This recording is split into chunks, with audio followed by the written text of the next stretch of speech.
There's a bar I used to know in Asakusa that had a sign on it that said Japanese only, please. And the proprietor was just like, I don't know how to speak English. I can't provide a good level of service. There's only two people you need to make proud. It's the 8-year-old version of yourself and the 80-year-old version of yourself. And the 8-year-old version of myself would look at me in another country, speaking another language to these people and be like, oh, that's the life I want.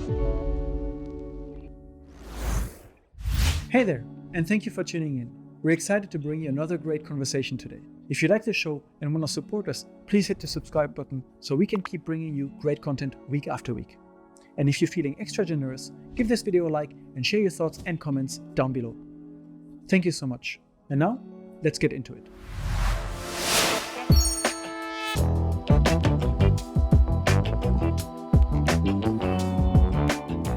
Welcome to Unpacking Japan. I'm Toby, and today we're sitting here in the studio with Norm. Thank you so much for coming. Thanks for having me. People know you online under the alias Tokyo Lens, a YouTube channel you started a few years ago, originally to showcase your love for shamisen, and has turned into much more than that. Your story in Japan is quite long, and you've been on a long journey. So I'm curious to kind of go back to the beginning and hear a little bit about what brought you to Japan in the first place. All right. I'll start sharing the story and feel free to jump in at any point with questions or sidebars. I love a good sidebar. I came to Japan for the first time in 2005. I'm from Canada originally and had spent a lot of time at university, basically almost like living with Japanese students. Oh. And that's kind of how I learned Japanese along the way, just at home. And did my first trip to Japan out in 2005 to experience it. And like many, that trip is just, it's the foot in the pond. The first trip to Japan stays with many people. Yep. What was it for you when you arrived here the first time that kind of stuck with you? Honestly, it was the smell. Japan has its own, as soon as you arrive in Narita airport, when you get into Tokyo, when you get off at the different stations, whether it be Shibuya or Harajuku or whatever it is, every area has its own unique smell. Sometimes it's the food, sometimes it's just the trains, but that smell and the sounds of Japan. I think those very sensory aspects. The kombini sounds, the road crossing sounds, the trains. The JR announcements, all of that. And all of that kind of hooked me. But more than anything, it was a great deal of that trip was done entirely solo. And when you travel solo, you have a lot of ups and downs. You have adventures and misadventures. And it was probably my first time ever thinking about it to do anything like that. And that stuck with me. It kind of felt like this is something I want. And so I moved to Japan for a year on a working holiday. Lived out my working holiday, had a great time, and moved back to Canada. Did you work or was it mostly holiday? It was mostly work.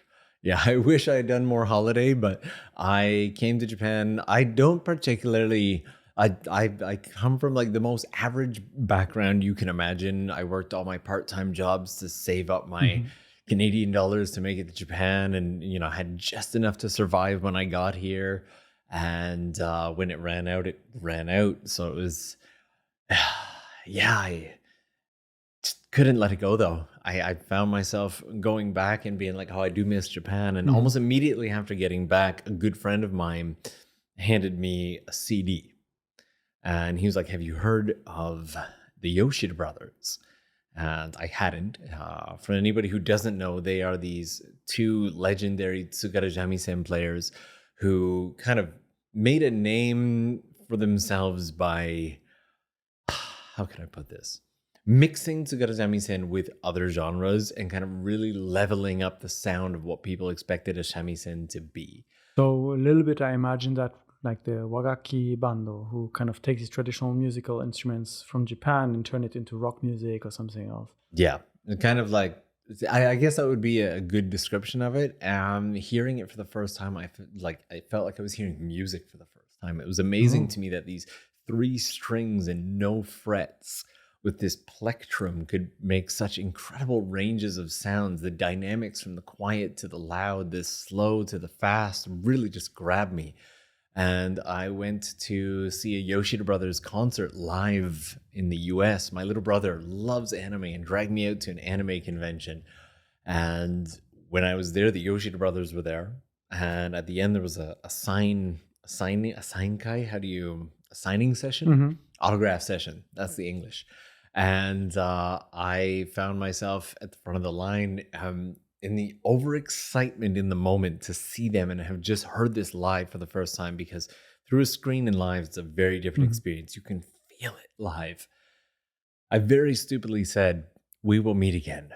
I will find some way for us to do something together in Japan. We will meet again." And of course, I'm just some 20-some-year-old idiot who they ran into at a convention. And so they kind of chuckled and they're like, "Gambatte kudasai, do your best," right? And that lit a fire in me.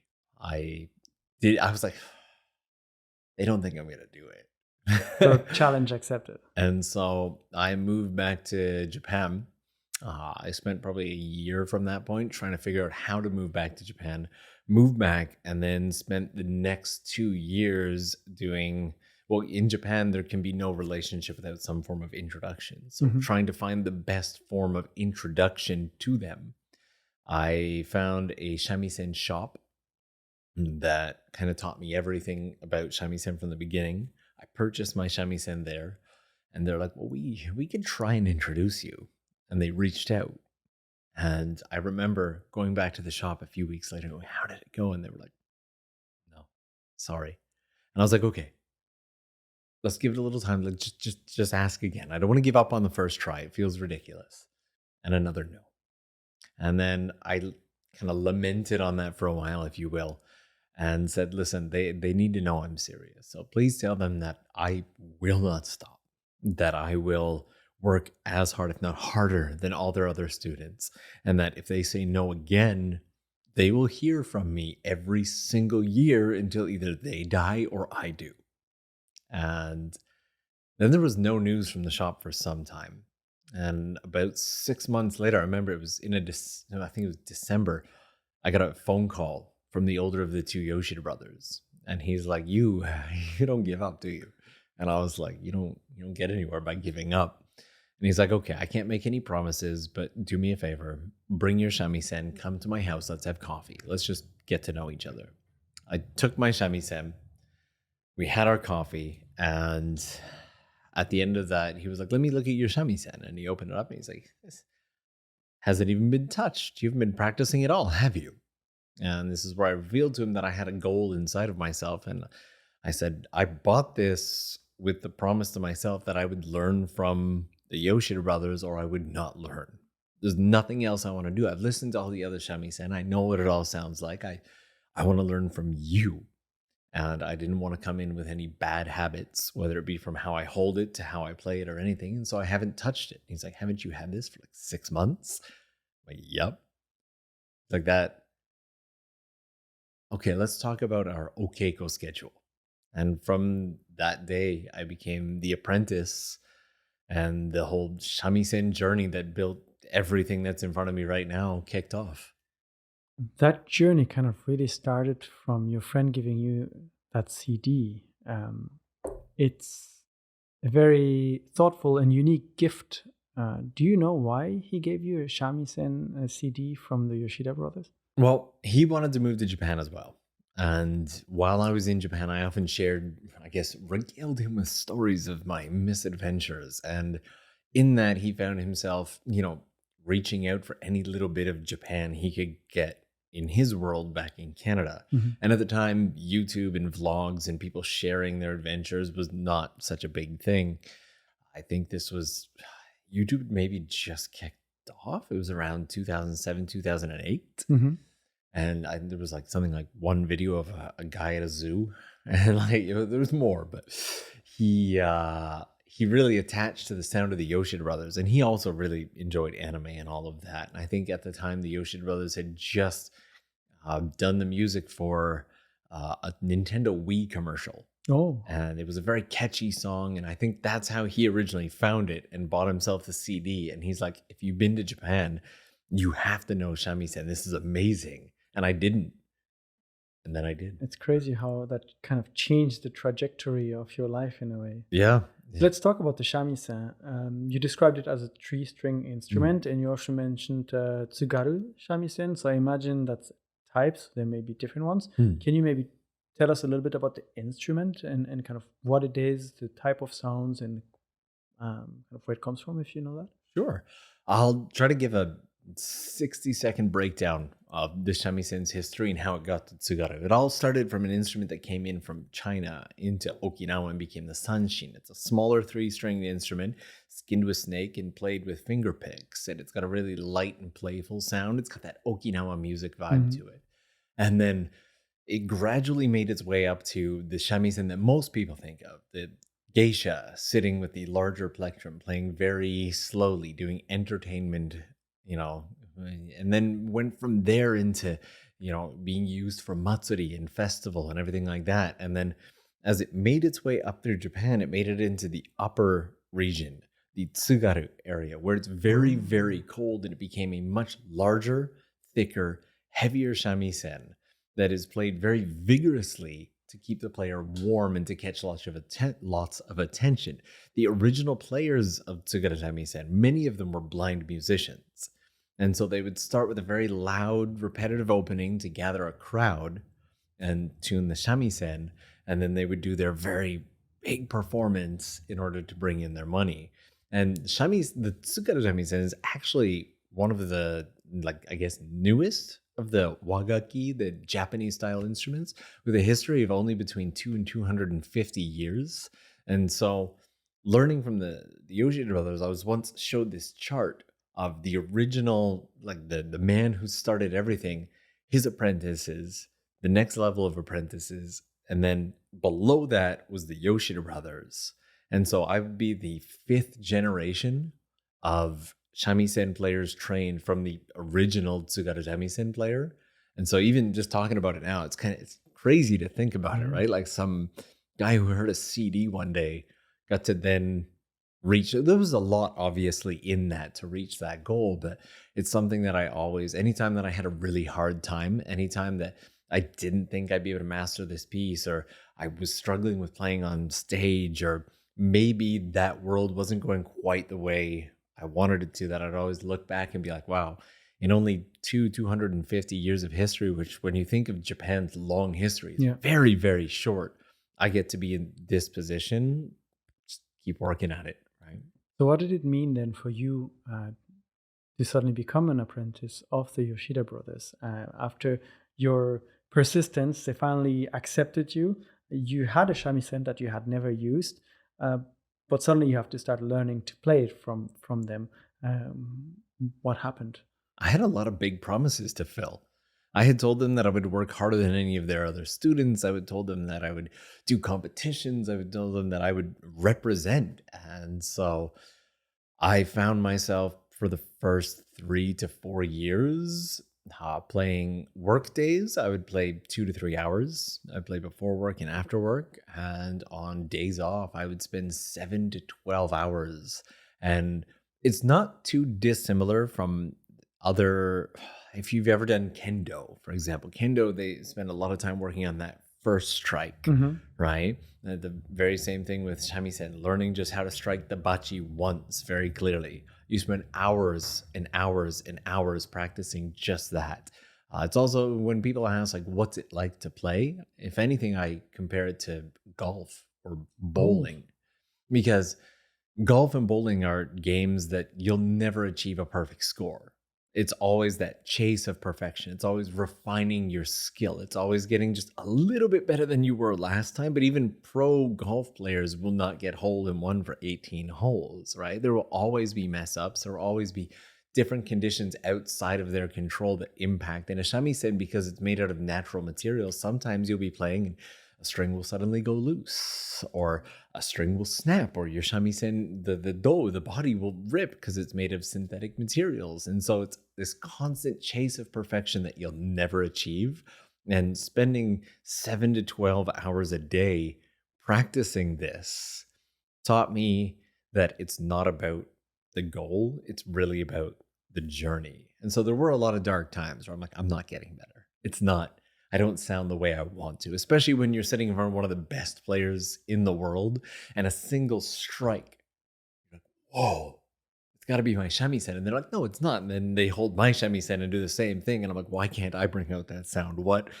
What am I? It looks like I'm doing the same thing, but I'm not. And getting from there to not so much reaching like, oh, I've got that sound now, but the goal and the personal struggle, the consistency, the perseverance, the refusal to give up, the same refusal to give up that I had in trying to meet them had to, that was, I didn't reach a goal. Mhm. I reached a new starting point, and I had to re-grasp that same refusal to give up in the journey of learning how to play. You spend a lot of time practicing. What was it like apprenticing under them? When they gave you lessons, what were the expectations? Are there specific teaching methods that they were kind of transmitting to you? The shamisen world is very strict. Some players can't do performances, shows, overseas trips, even put content online without the approval of their shisho, their master. Oh, It's also broken up into this shamisen group and this shamisen group, and they don't necessarily get along. And one thing that I'll say I was very, very lucky with and very grateful for is that the Yoshida brothers, especially the older Yoshida brother who I spent the majority of my time with, was very, very open-minded and easygoing. It was like, oh, you want to make content? Absolutely. Let me kind of deepen your lessons so that you can learn more about it. mhm. And a lot of it wasn't, it was learning specific skills. It was a lot of watch, listen, and copy. There was almost never sheet music. I would Mhm. learn an entire song, and then he would like kind of write out a sheet music in case there was anything I forgot. But otherwise, it would be record him and then go home and try and play along with that. So it was a lot of listen and copy. It was a lot of refining specific skills. And I would say, even within like 10 years of monthly lessons, even the most recent lesson we ever had still starts with 20 to 30 minutes of just warming up and practicing one clear strike. And so you never stop practicing those basics. So it's oddly meditative. Did you get then opportunities to perform as well and share this outside of the classroom? So I've had opportunities to perform in many different places in Japan. One of my favorites was I got to perform at Mitama Matsuri in Tokyo, which is a big festival at Yasukuni Shrine. I've done TV performances. In fact, the Yoshida Brothers and I, back in maybe 2018, did the opening for the year-end special for TV Tokyo. Wow. Yeah, so that like big, New Year's TV is very big in Japan, and they've got that big special that kicks off the New Year's TV season, and the three of us played for that.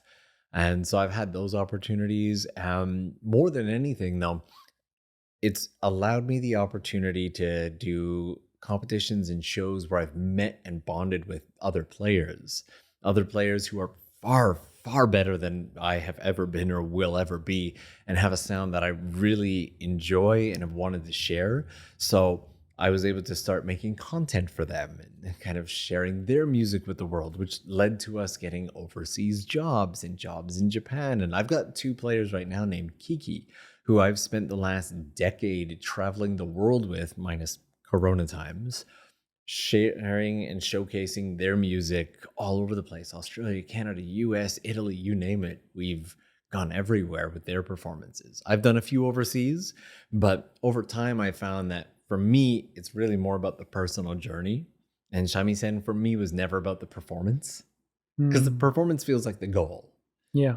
And I found that being on stage and performing and making videos of me playing, I didn't actually get as much enjoyment out of that as I did of the practice of trying to refine my skills. But I always enjoyed their sound. And so while doing the thing that I enjoy, the practice, the growth, the building, the learning, I've been able to share the sound of shamisen players who I truly respect and allow their music to hopefully reach many others. In fact, we go to North Carolina almost every single year, and we do shamisen workshops with hundreds of people That's who so get to cool. try shamisen for the very first time. And some of them, that's their only time. And some of them come back like a year later with a better shamisen and I want to learn more. So, You were focused for a long time on getting your apprenticeship hmm. with the Yoshida Brothers. That was your goal. you finally got it and you started practicing shamisen, and then you realize it's not about the goal, it's about the journey. But it's a journey that suddenly was taking more and more and more time in your life. You said 4 hours on work days, so you were working full time as well, and all of your weekends. Was there a time when you're like, well, this journey is great, but where is it going? Like, I need to make a decision, or can I continue forever to work full time during the week and dedicate the rest of my life to shamisen? I was very, very, very fortunate. Half of life is luck, and the other half is what you do with the luck or bad luck, whatever it is you're presented with. And along my journey, I very quickly came across other shamisen players. I came across, different musicians and orchestras, and this, that, the next thing. And it kind of always added something onto the goal. And so long before I did YouTube, I had come across these two shamisen players, Kanami and Hikari, who have this group called Kiki. And they became a huge focus because I realized, yes, I enjoy playing, but because I know how to play, I know what sounds good and what doesn't. I know where the mistakes are. I know how to tune the audio just right. And I began to really enjoy capturing their music and learning from it. So I would be able to capture it. I'd share it as a little YouTube video on my very first ever YouTube channel, which is called Shamisen in Tokyo. And then I'd be able to learn from their skills, get motivation from those skills. So it was this constant feed that no matter how tough, no matter how repetitive, there was always some growth in another aspect. So even if my own skill was only going up this much, the world that I built behind that with shamisen was doing this, because it was just stack on stack of meeting different people and having different experiences. Was there a thought then to turn this into a profession, to kind of start a business around shamisen? You mentioned the educational aspect. Was this already back then something that came up? Not really. They say, do what you love and you'll never work a day in your life. I think we both know that do what you love and you'll work every single day of your life harder than you've ever worked before. And I fell in love with this, and the more time I spent with it, the more it kind of developed itself. I'd mentioned we'd done overseas performances and workshops and whatnot. And I think back in 2018 or 2019, we'd gone to Vancouver and we had done a workshop. And it sold out within minutes of us announcing it. And people came, this is Vancouver, Canada. People were coming from Toronto. People were coming up from Seattle, all for this like 2-3 hour workshop. And we really enjoyed teaching it. And the combination between these two Japanese players and their incredible skill and my ability to turn that skill into something that people could understand and copy, as somebody who'd been just a student for as long as I have, translated into a really fun workshop. And as we were leaving, we're like, we should probably start putting something together online.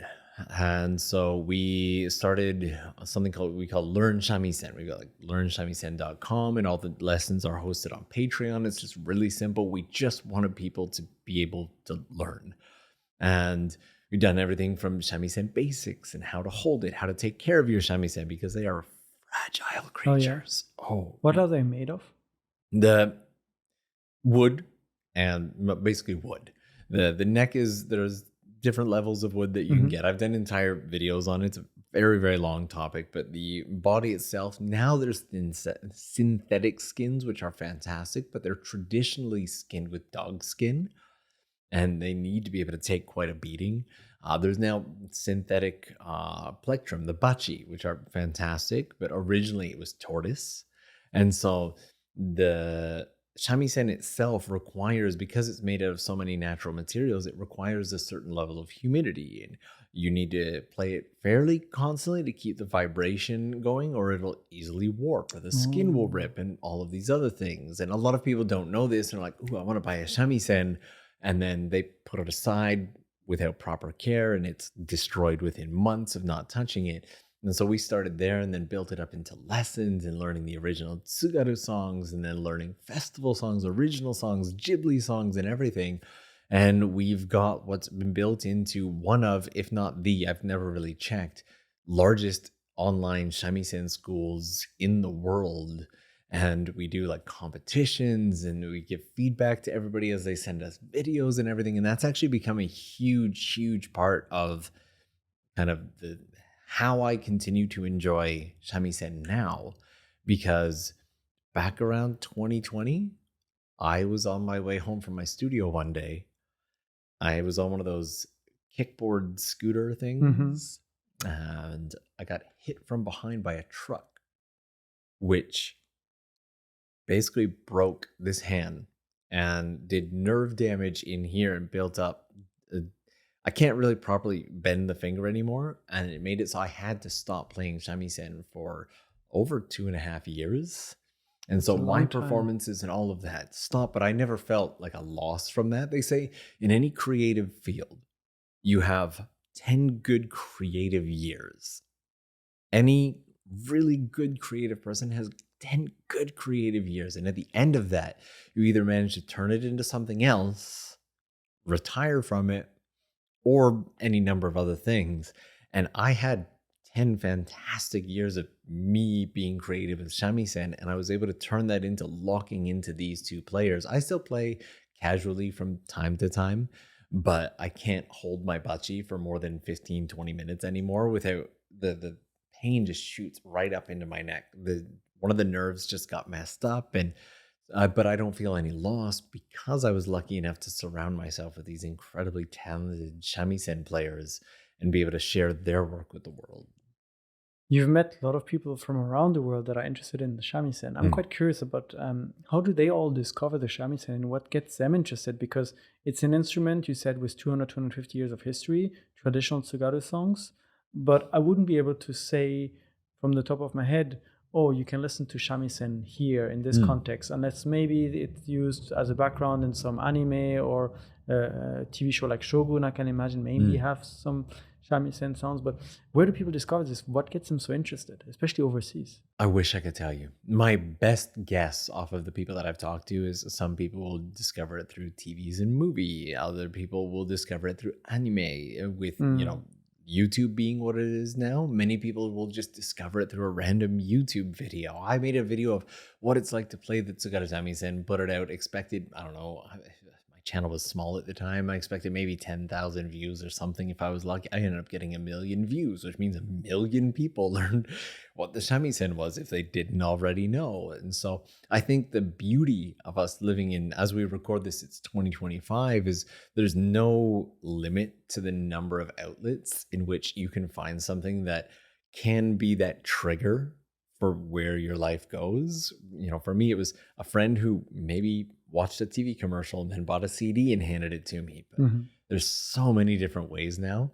You mentioned making that video, getting over 1 million views. And throughout our conversation so far, you brought up a few times making content, filming the Yoshida Brothers, documenting, and so on. Mm. Does this desire come from to create this content first around shamisen and now obviously into the Tokyo Lens channel? The whole doing YouTube thing along with Shamisen started in this weird 50-50 mix of wanting to share and document this amazing sound, because it is, and I just very selfishly wanted to be able to record and keep all of it for myself as well, because I can learn from that. Hmm. But at the same time, if that reached one more person who's like, this is incredible, I need to do this, I know that feeling. If that could inspire something like that, and even one other person, it's totally worth it.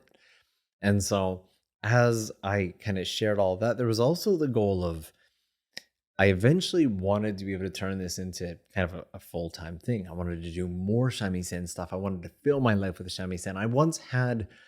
There was this restaurant in Asakusa in Tokyo called Kiko. And the proprietor of that did live shamisen performances. And him and I would often sit down and we'd have a beer together. And he said, in the modern day, every shamisen player needs to build their own path to living with shamisen. It's not like the old day where you could do performances and that's where you get your money, or you do street performances. Some people do street performances. Some people travel overseas, like myself. Some people will make a restaurant. Some Hmm. people will, do stuff online. Everybody has to kind of make their own path. And we talked through all these different shamisen players and the very unique paths that they had made to take this three-stringed instrument and turn it into something they could live off of. And that's what I wanted. I wanted to live off of this in some way and just surround myself with it. I often think back to If you've ever watched Initial D, Yeah. the guys, they wanted to be around cars so much that they would work at a gas station as a part-time job just so they could see all the cars coming through, right? And it's those little things that you do to add more of that to your life. And for me, all of it kind of started there. And as the overseas jobs started coming in, having the YouTube channel gave me the opportunity to say to clients, hey, I also make video content. If you bring us out for this job, I can also maybe make you a video or do something like that. And then maybe I would get a double job out of that. And that would get me closer and closer and closer to filling more of my life with Shamisen. And that's kind of where it all started.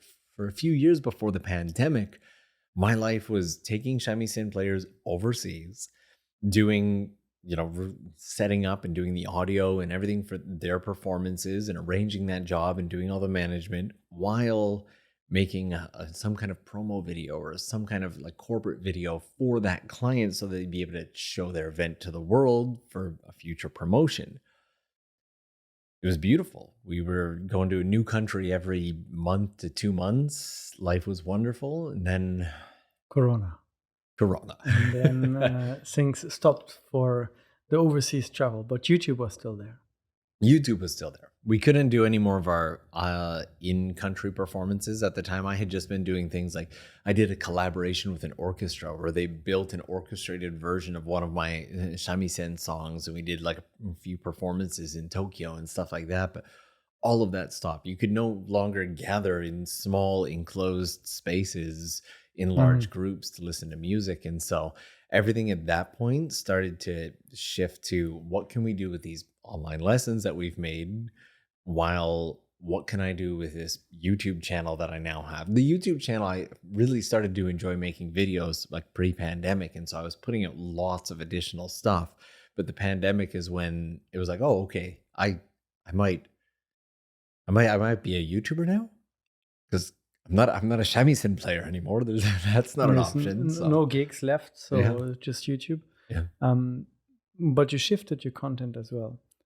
Up until then, mostly content relating to shamisen, and the channel nowadays, as people know it, Tokyo Lens, mostly focused on exploring little known places in Japan, small villages, original apartments, and more.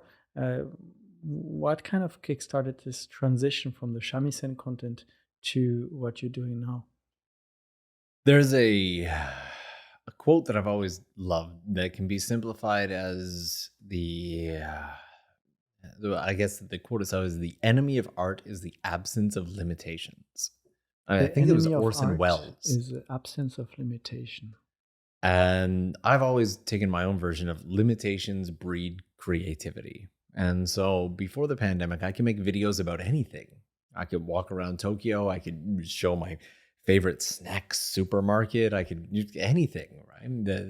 As soon as the pandemic hit, there were not those options anymore. I needed to get out to places where there weren't crowds, there weren't people. And it still needed to be something that I was excited and passionate about. And so for the first time since moving to Japan, I decided to look at, well, if it wasn't for shamisen, what am I here for? That's the English. Why did I come? What am I interested in? And I started to realize that I've always enjoyed those experiences. We've all had that one gentleman in a bar who we sat down beside and he just had the most amazing stories, or that person on the Shinkansen who is like, hey, where are you from? Hey, there's something I want to show you. Yeah, I'm getting off at Osaka, Shin Osaka too. Do you want to go here with me? And it takes one of those. And so I was like, I've always enjoyed those. Yeah. Those individual stories, the rare things that you might not see outside of Japan. All those things that originally pulled me in kind of became the focus for what the channel is. I've found hermits living out in abandoned villages. I found weird, tiny, crazy apartments that, being from Canada with unlimited space, I would never imagine staying in a place like that. And everything in between, from, Japanese truck drivers to, do you know what a daiko is? No. So there's a system in Japan where if you go out drinking at night and you weren't planning on drinking maybe, and you had gone out by car, you can call up a daiko who will come usually as a pair of two people. and one person will drive you home in your own car, and the other person will follow behind to pick up that person when you're done. It's basically a after drinks transport service. It's a for pay designated driver, if you will. Interesting service. And I was spending some time in Kagoshima, and I found this tiny gentleman who dressed up as Char from Gundam and rode around on this really little mini bike, which was smaller than this table. And he would just rock up, toss his bike in the back of your car, and drive you home. And it's just these little unique, very interesting characters and people. Every time I find one, I'm like, I need your story to be out there. I need you to survive. One of my favorites was when I first moved to Japan. Have you ever been to Akihabara? Yes. Underneath the tracks of Akihabara Station, there's all these little parts shops, and they're like 2 by 2 Electronic meters. parts. And yeah. And when I first came to Japan, when I moved here in 2007 for the first time, I barely spoke any half decent Japanese, but I loved electronics and whatnot. And I would often go and bug this one very friendly gentleman whose shop was just visually very overwhelming. And he was always very patient. I never had money to buy anything, and he would always chat, and he would always act happy to see me. And a couple of years back, he said to me one day, I would still regularly go by to visit, and he was, I'm actually shutting down. And I was like, oh my God, can I just take the last 10, 15 years of our conversations, put a camera in front of you and just let you talk? And he's like, I would love that.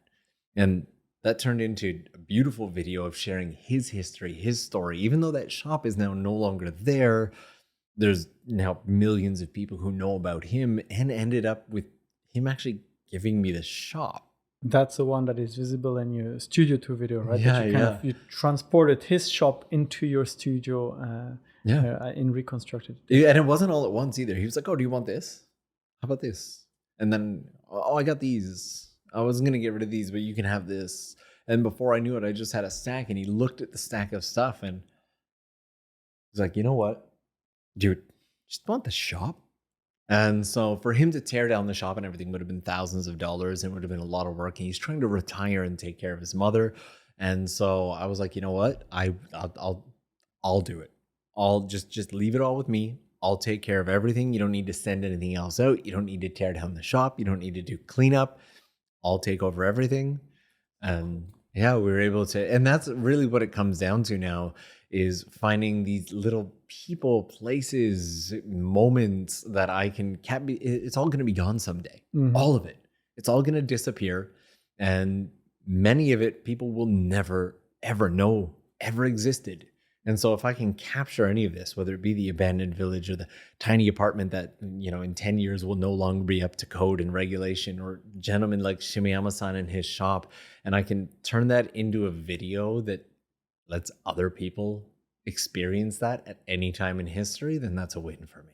I want to talk about how you make those videos, because it's one thing to sit on a Shinkansen and meet this guy who gets off with you at Shinosaka Station, takes you to this local dive bar and tells you his life story. It's another one to be ready with a camera, to be able to capture and kind of keep this for eternity, or for however long YouTube is out there. How did you kind of turn this desire into actual video projects, to find those people, to record them? Because these encounters are often very random. You don't know that you're going to sit next to this guy on the Shinkansen. You don't know that you will have had a beer in Kagoshima and will be not be able to drive back, and that you'll have to hire this daiko. Yeah. So how did you kind of come to actually turn this desire to share the stories to actually sharing the stories? A lot of missed opportunities at first. We look back, and the one thing nobody ever wants to live with is regret. And there were so many, I wish I'd captured this. I wish I'd shared this. And it became, well, this one was actually pretty recent. Maybe I'll just go back and ask. This one, I can just approach them, right? And then next thing I know, I've got my bag over there. I've got 6 different cameras in there, ranging from action cameras to production cameras, 360 cameras, mini like little magnetic cameras, and more than anything, always got my phone on me. And so it just became that constant search of like, what around me is interesting enough that it might have an impact for somebody else. A little while back, I heard a quote that really stuck with me. And you don't need to, there's only two people you need to make proud. It's not your parents, it's not your partner, it's not your children, it's not your best friend, it's not your teachers, it's none of these people. It's the 8-year-old version of yourself and the 80-year-old version of yourself. And anytime that I'm asking myself, is this interesting? Is this something that would have impact on anybody? I often default to thinking of like, would me as a kid like this? Is this the kind of thing I would be into and would have some kind of impact on me in some way? Not always a yes, but more often than not, it leans in that direction. And as soon as I heard that quote, I kind of locked into that. The 8-year-old version of myself would really enjoy this person, this story, this moment.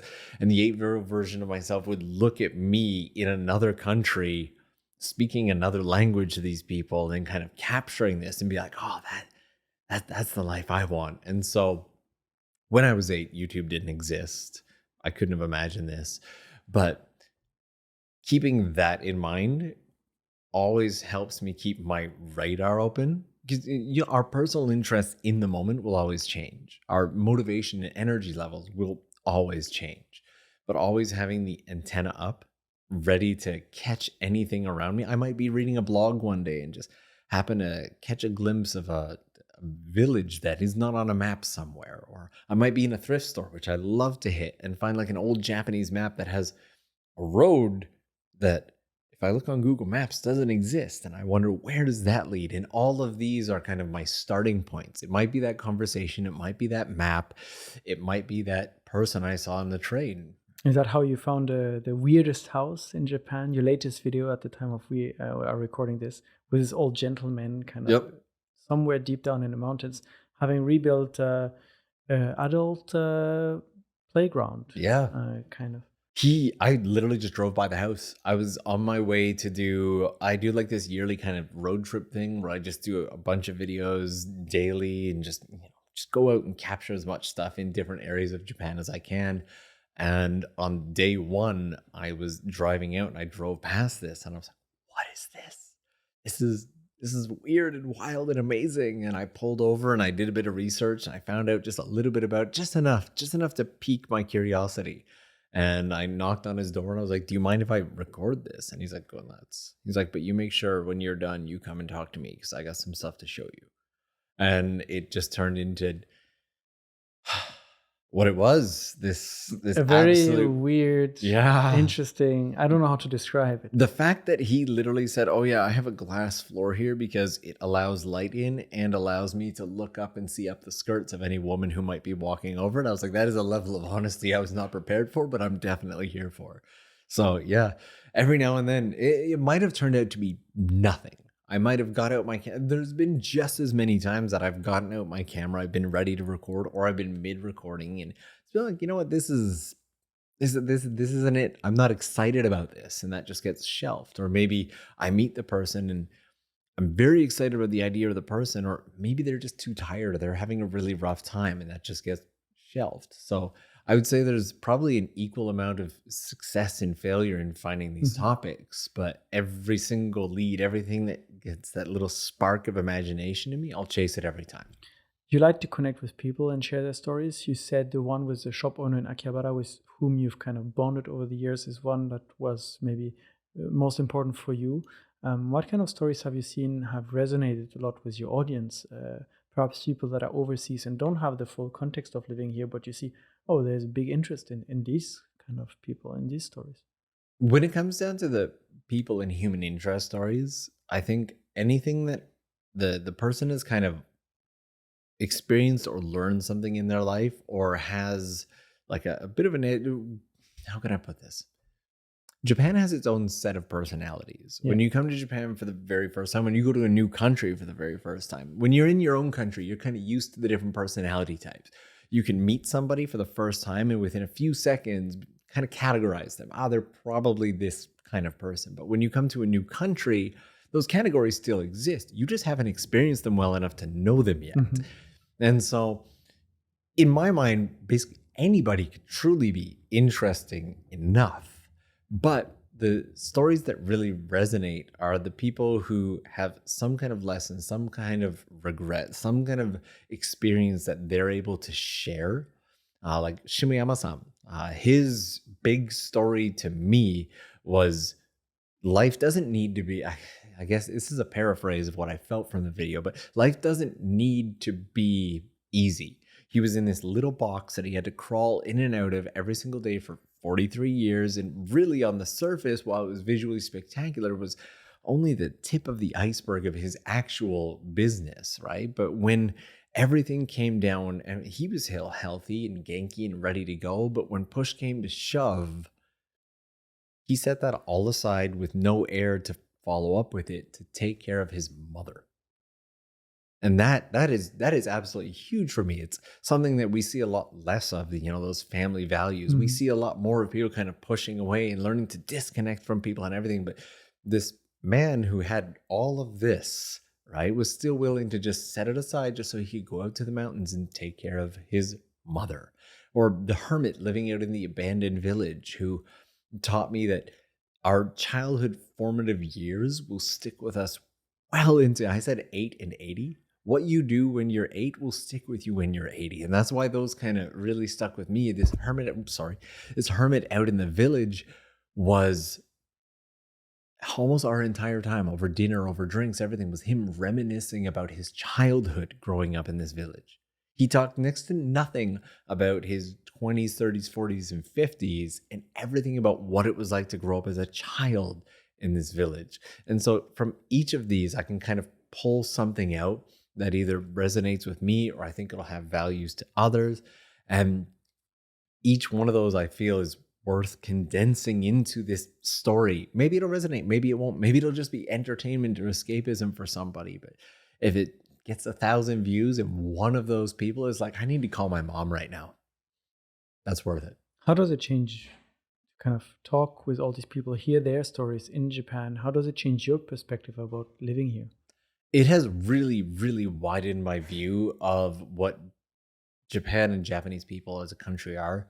I think especially in an age where we have all the access to social media, we get to see other people's opinions of a country. We get to see other people's experiences. If you go on, for example, Twitter, right? There'll be all these people who are like, oh, Japan is going down lately, or there's too many foreigners doing this and this. And yes, that exists. It definitely does. Or, there's these, bars and restaurants that say, Japanese people only, right? And that's because it's racism. It's definitely racism. Maybe some of it most certainly is, but also there's just as many. There's a bar I used to know in Asakusa that had a sign on it that said Japanese only, please. And the proprietor was just like, I don't know how to speak English. I can't provide a good level of service. They come in, I panic. I don't know how to use technology and Google Translate and any of that. I just want to give simple black coffee and toast to my proprietors, and that's it. They come in, they want lattes, they want all of this, and I can't give that to them, and it creates a great deal of stress for me. And so it wasn't Japanese people only. Japanese speakers. You just wanted people who could communicate in Japanese. And so getting to hear these stories kind of widens your worldview just a little bit. And while I came to Japan with my own preconceived notions, every single person I've met along the way kind of helps piece together this tapestry that becomes a much bigger worldview than I ever would have had if I had just sat back and maybe done an office job for 10, 20 years. Another kind of content you like to make is showcasing places, not just people, especially very tiny places. How did this kind of get started? How did you get interested into these super tiny apartments, and now more than just tiny apartments, many tiny things? Yeah. My first apartment in Japan, when I did that 1 year stint in I think 2007, was small. It was 4.5 tatami. And it was literally just enough space for my suitcase and my phone. That was it. And I think like many, I was just happy to be in Japan. I wasn't planning on spending that much time at home outside of sleeping anyway. It didn't really matter. And after living there for a year, I was like, oh, it's not actually that bad.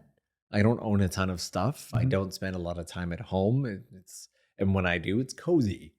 And then I found myself searching for, when I was looking for my YouTube studio and, maybe moving house and stuff like that, it just became a hobby to look through some of the real estate listings because Japan, especially in Tokyo, a lot of the real estate is just kind of crammed into the space that was available and was likely built somewhere between the 70s and the 90s and wasn't up to what we would consider to be proper code today. And so you'll get really strangely shaped buildings. You'll get insanely tiny spaces that have just been converted into living spaces and everything in between.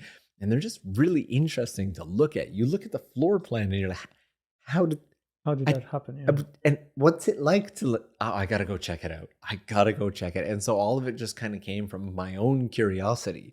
When I put up the very first tiny apartment video, I I didn't even think anybody would be interested in it. I was personally just really interested in how they live in such a small space. And then it afforded me the opportunity to look at another one and another one. And here we are. The stories of people, you meet them while you go to a bar, when you sit on a train, when you wait at the bus stop. The apartments, you don't see them. You see the outside, you see windows, you don't know what's behind. How do you find all those places that you can kind of go and visit to see the floor plans? Oh, I need to go inside this building. More often than not, it would just be me looking through like apps for like, apartments and stuff like that. And I would often, I always default to the cheapest thing I could possibly find.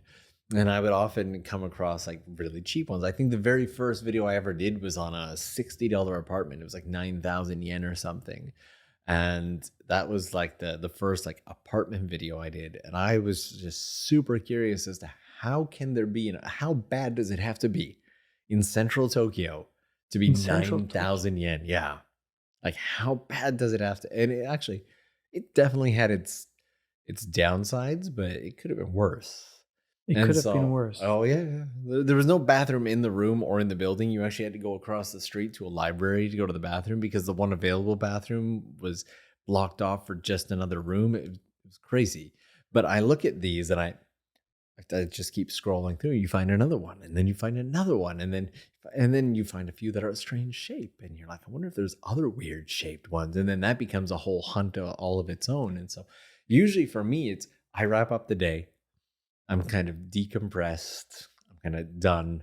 And then I just kind of go into research mode. I'm like, what else in this country do I not know about? And I just start searching around, and that's how we find pretty much everything. I can imagine shooting those places is not always so easy because you need to kind of get in touch with real estate companies, owners, and get access to shoot a video and make it public, so to say. Do you have a process to do this? It's just like cold call, cold email, presenting your project, and most often they will agree? Or I have kind of a process that works sometimes and backup processes that hopefully work the remainder of times, and will fail on about 30 to 50% of them. But it's usually just reaching out to either, the management company or a real estate agent in the middle or the owner themselves. And sometimes it's occupied, sometimes it's not, sometimes you've got to wait for it.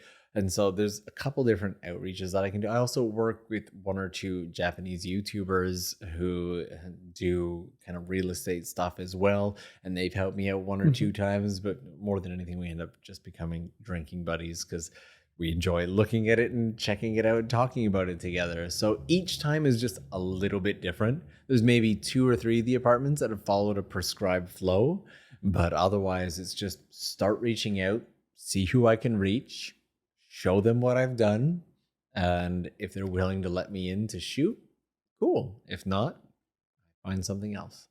your channel now has over 1 million subscribers.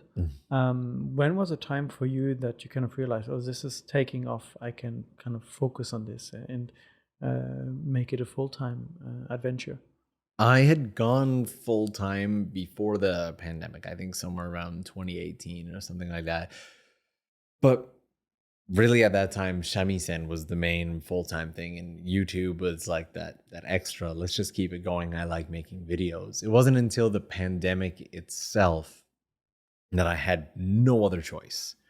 Again, the absence of limitations and all that. And all the limitations put on me actually made creating videos way more fun than it had ever been. It forced me to focus into what I really want to make videos on instead of just enjoying making videos. And so throughout the pandemic, it went from, well, maybe I can survive off of this to, okay, I'm surviving off of this to, I now have a video, like my current video list is about 350 videos that I want to make. And my only bottleneck is physical time. There are so many things that I want to make. And just if I had 25 more of me, we'd be good. But I don't. That's a lot of videos you want to make. You like to challenge yourself to do a lot of things. What were some, or maybe the most challenging video that you've had to film, that you went into something to film it, but it just kind of became a very big mountain to climb? There are two that I can kind of touch on. So outside of like showcasing the people and the places and everything, one of the goals has always been to show that Japan is more than just Tokyo, Kyoto, Osaka. And if you want to live in Japan, it's more than just I can be an office worker, a English teacher, or a recruiter. I want to show that if you come, you learn the language, you get to know the people, you can build an entire life around that. I know people who work in Japan doing everything from medical stuff to photography to corporate work to banking to you name it. Every career that you can imagine exists outside of Japanese people with non-Japanese in Japan. And sometimes you join a job and sometimes you just make the position yourself, right, out of whatever you've built. And so I've tried to do things like there was a project that I really wanted to do of this little car. I had just done a project of the 10-year anniversary of the 3/11 earthquake. And I'd made a documentary, and I'd shared the story of this woman who got swept away by the tsunami. And in the process of all of this, I learned of this really little car that was also meant to be a boat as an escape tool for tsunami. And I thought it was just the most amazing little thing. And I was like, I want to make a video on this. And so we started shooting the video. And as we were shooting it, we needed to get approval to put it in the water. And I said, I don't want to put it in like a pool. I want to like put it in the ocean. And they said, well, you would need to have not just like a license, you need a captain's license for a boat in order to do that. And I think they expected me to be like, oh, then never mind. And so I was like, okay. And I spent the next couple months getting my captain's license for a boat. I think you had my good friend Mitch here on the podcast. And we did that together. We went out and we did all the study and the trend. We did it all in English, luckily. We regretted doing it in English because it was all like kind of old style Google translated into English tests, and most of it didn't make sense. So we had to study in English and Japanese at the same time to kind of learn what the questions meant and everything.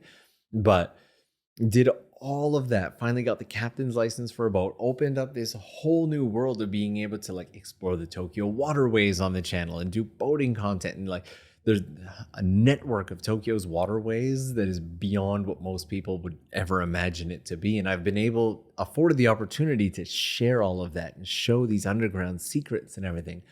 But in the process, that original project that I really wanted to do with the tiny car, I got the boat license and everything. And we had one last hurdle.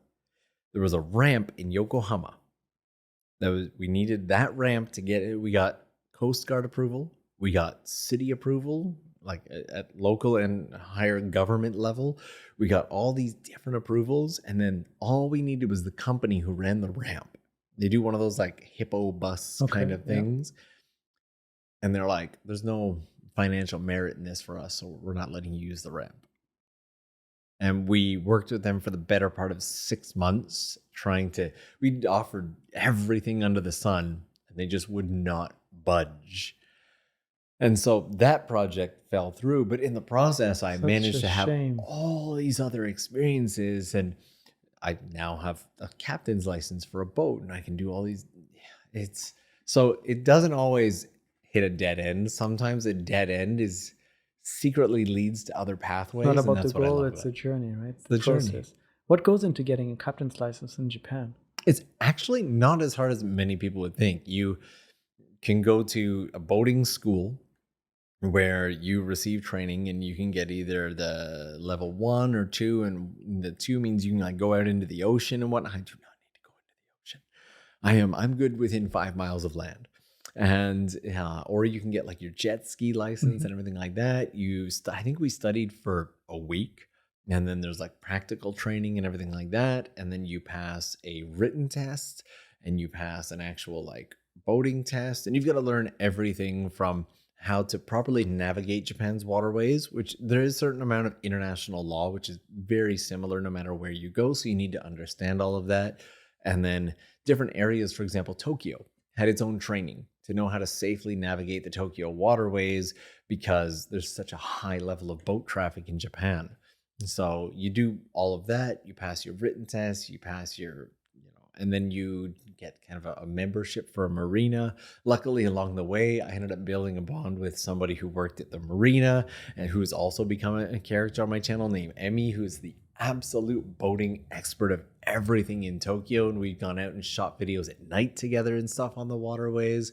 That's so cool. It's something that if people are interested, I highly recommend everybody do. Even if, I know a lot of other countries don't require a boat license, but there's so much in there that Mitch and I repeatedly said to each other, it's wild that other places don't require a license for this. Yeah, I'm surprised others wouldn't require it. I mean, it's like a car. You may have more space, but you still need to respect the surroundings and follow some guidelines.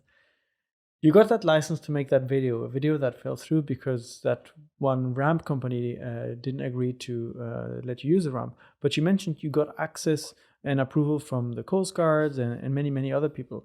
So just to make a video like that, you need a lot of preparation. It's not just you run and gun. You don't just grab your camera and like, oh, let's throw this into the water and film this. How do you manage all of that for this kind of, this is one shoot for one video on YouTube, but you're planning many others at the same time? That's something that took years of kind of failure and misadventure on the back end side to get to. There's a lot more that goes into every single video than just pointing a camera and shooting. There's a lot of meetings and, proposals and but that takes away the magic. When I was young, I loved barcodes of all things. Barcodes. I thought barcodes were this incredible magical thing. You could scan it and numbers and text would pop up. It would recognize it. And I wanted to know everything about how barcodes worked. And so I think during my latter years of elementary school, I learned everything about barcodes and how to make my own barcodes and do all of this. And as soon as I knew how all of it worked, the magic of it was gone. And I was no longer interested in barcodes whatsoever. And so for me, the back end is kind of like that. I think that in order for the content in the video, whether it be a tiny apartment, whether it be a boating thing, whether it be any of that, to truly be enjoyable, the person who watches it needs to just have the experience and not the work that goes behind it. That's my job. The work is my job. Their job is just to kind of maybe get inspired, right? For example, that CD that was handed to me that started everything. There was a lot of work that went into that CD. Yeah. There was hundreds, if not thousands of people that spent ungodly amounts of money and time, had, different drafts and feedback. And I'm sure the artists had to do re-recordings and struggles and everything. And then there was mastering and all of it. None of that would have had any impact on me as much as just hearing that final piece on the CD. And so while all of that exists, I think all of that exists in anything in day-to-day life, whether it be, the apartment that you live in right now, right? You could shoot a room tour for your family and they would be like, oh, that's a really nice apartment you have, right? And send that back home and they'd be happy. But if you were like, oh, here's all I had to go to the ward office and get this, and I had to write my name and my phone number and put my Hanko like 8 times, and then I didn't have this paper, so I had to go here, and then the moving company was this. It's just not the same, right? And so while all of that exists, I just kind of accept the fact that all of that exists in every part of life, and you just kind of need to adapt to that, do the best with the time you have. As I said, 350 plus videos that I want to make. It's really just the physical time and logistics that slows me down. But otherwise, What yeah. are some of those videos that are at the top? If you don't mind sharing videos that you really want to work on, maybe in the next year or so. There are at least 2 or 3 people that I really, really want to focus on that are at the very, very top of my list. There's ones that I've got coming out in the next like couple of weeks from the time that we're recording this. I found an absolutely wild retro apartment in Tokyo's Ikebukuro area that has this crazy dual spiral staircase that creates a tunnel through the apartment. It's divided on 2 sides. One side is the very affordable units, and the other side is insane luxury at a level that I haven't stepped into in a video before. But there's these little retro bits in them. For example, they've got what looks like it would be kind of a radio tuner with too many buttons, but it turns out that this is an old system from the 90s, Embedded in the wall. embedded right in the wall. Old system from the 90s that was like the Japan's Netflix of music. And so you have a subscription service, you just kind of choose your channel, and then there's no speakers or anything in the apartment, but there is little speaker inputs in the walls that you can literally just strip the wires and plug the wires directly into the wall to your speakers. And I didn't even know this system existed. It led me down a whole rabbit hole of my own personal research of like old Japan tech that we know all the fancy stuff, right? We know all the bullet trains and all the, Japan's toilets and everything, but there's so much old forgotten tech that we don't know about. It's a tech that makes up a Blade Runner and the likes, and kind of the inspiration. That's so cool. Like one of my favorites was I'd done a video on summer tech, because Japan has all this summer cooling tech, right? Yeah. And like just going through all the different options and what's effective and what's not. And it's like every single one of these videos I do ends up leading me down a rabbit hole of 1 to 5 other videos that I want to do. And so to really narrow it down to the top ones, I'd have to say there are a few people focused ones, but there's also those really unique, like it might not be the tiniest apartment, it might not be the craziest apartment, but there's just something that's so unique about it and how it looks. I'll show you afterwards. You have a pretty substantial body of work now. Already your channel has like over 400 videos, I think. You have 350 more on your list, and I'm sure that list is only going to keep growing. But to go back to the quote you shared about you only have to satisfy 2 people in your life, your 8-year-old self and your 80-year-old self. What's next for Tokyo Lens that will satisfy both of them?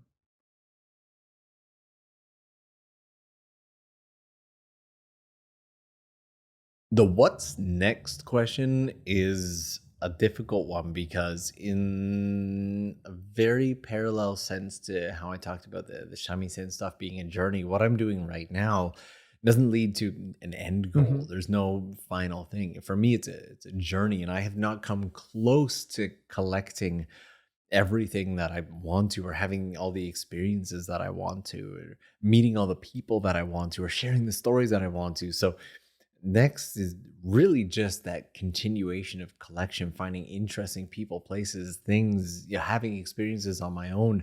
I had moved from the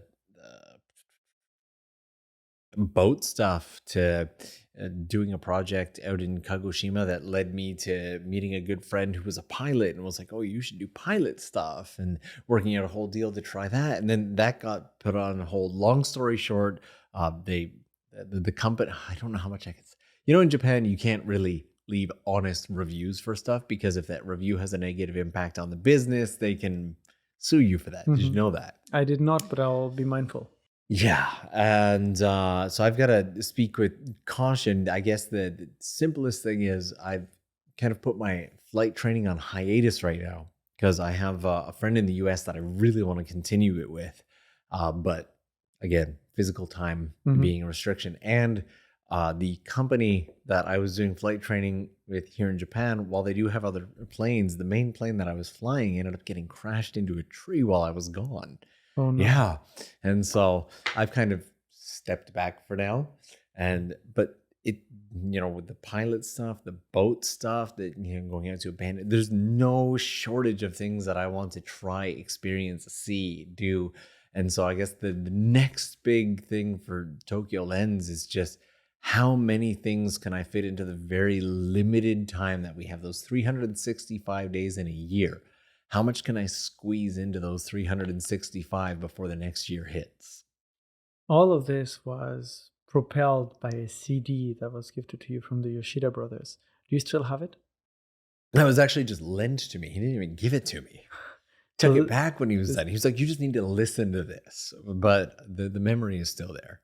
and the Yoshida Brothers, with whom you've apprenticed for many years in this whole shamisen world, you're now balancing both. The school is kind of operating on its own. You're there to help promote it and share content about it. Your channel is growing. You've so many things coming up. I'm very excited to see all of this. Looking back at your journey, I think you mentioned your first working holiday 2007. That's nearly 20 years ago. Mm. Did you expect any of this? Did you dream of any of this? One of my biggest pitfalls in life has always been the feeling of disappointment. It's very easy to get sucked into that. And I was lucky enough to learn early on that disappointment is born from expectation. And so to go in with no expectation often yields the best results. And so I've tried to take everything I have now with a sense of vision, but vision detached from expectation.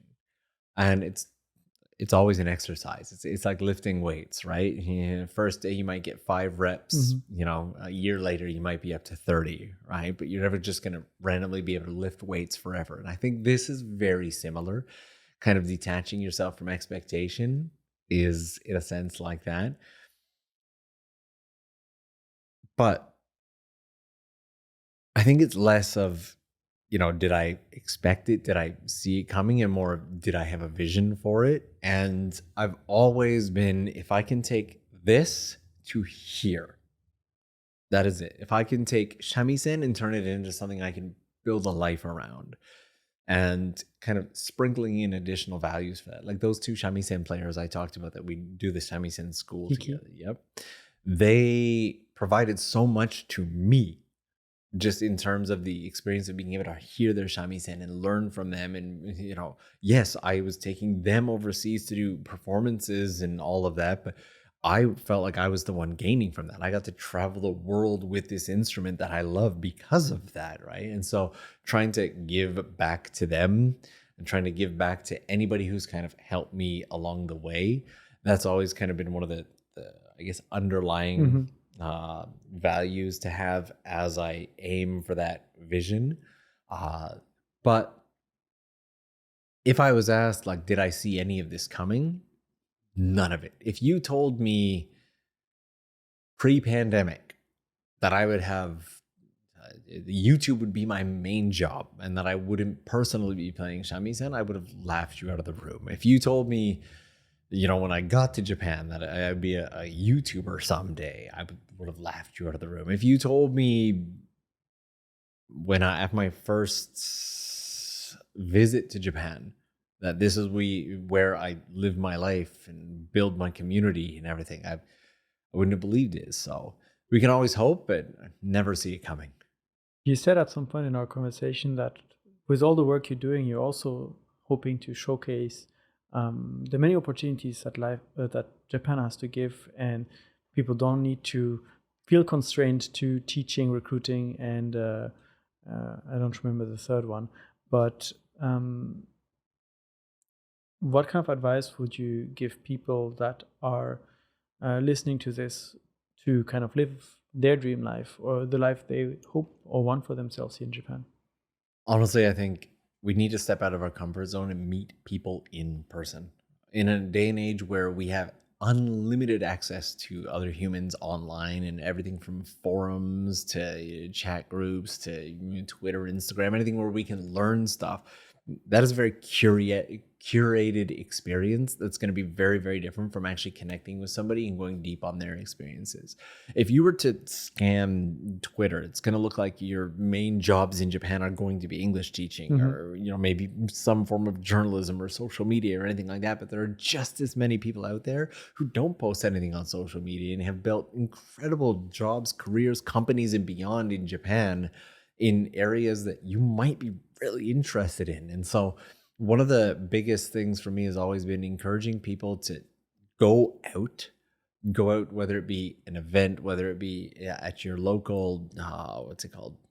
Maybe there's like a Japan Foundation nearby you or something like that. Maybe it's a convention. Go out and meet people in person, listen to their stories, connect with them, kind of get inspired by the energy of your surrounding humans, because that's really what we are, right? We look at other humans. The reason we watch YouTube, the reason we're doing this podcast right now is because humans look at other humans. We either try to judge ourselves on a scale, like how well are we doing? What can we take from that? What can we learn from that? How can we build on ourselves? Our entire life as humans is just looking at other humans and trying to absorb what we can to improve our life. That's it. From the moment you're a kid, you're sitting in a school looking at a human who's teaching you their curated, I can't say that word today, can I? Curated information from other humans, right? And then you go out into the world and have your own experiences. And then at night, you'll watch Netflix or YouTube or whatever to gain the experiences of other humans. And maybe that is just escapism. Maybe it has some impact on you. Maybe it's just that one thing that's said to you at the right time when you just needed to hear it that changes your trajectory. That one CD that's handed to you in the right moment, and those sounds are exactly what you needed to hear. And so I guess that would be my really roundabout way of answering that. Norm, thank you so much for coming, sharing your story, your insights, your many interesting quotes that you brought to the table today. Is there anything that we didn't get to talk about today that maybe you would have liked to bring up, a topic you wanted to dive into that maybe I didn't ask you about? I don't really think so. I think we went pretty deep today. Yeah, we went into many different areas, from your fascinating journey in Shamisen, the journey behind your YouTube channel, and the many stories you've shared there. Thank you so much. Thank you for sharing. Thank you everyone for listening and watching. This was Unpacking Japan, and we'll see you back in the next episode. Bye.